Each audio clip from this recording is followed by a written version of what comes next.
কবরের জীবনটা আসল জীবন। বিশ্বনবী দোয়া করতেন, আল্লাহুম্মা ইন্না নাউযু বিকা মিন আযাবিল কবর।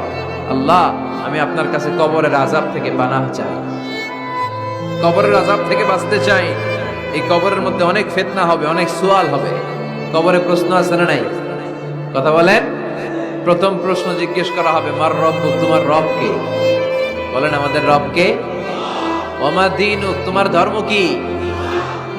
বিষ্ণুবীর চেহারা দেখিয়ে বলা হবে, তাআরিফু মান হাযা রাজুল, এই লোকটারে চিনো? আমরা কি বলবো? আমরা চিনি, উনি আমাদের প্রিয় রাসূল মুহাম্মদুর রাসূলুল্লাহ সাল্লাল্লাহু আলাইহি ওয়াসাল্লাম। এরপরে জিজ্ঞেস করা হবে, এগুলো কোত্থেকে শিখলা? আমরা বলবো, কোরআন থেকে। ফায়ুফসাহু লাহু কবরুহু ৭০ যিরাআন। সুন্দর সুন্দর উত্তর করতে পারলে আপনার কবরটারে ৭০ হাত লম্বা করে দেয়া হবে। ইফতাহু লাহু বাবুন ইলাল জান্নাহ, জান্নাতের দিকে একটা দরজা লাগিয়ে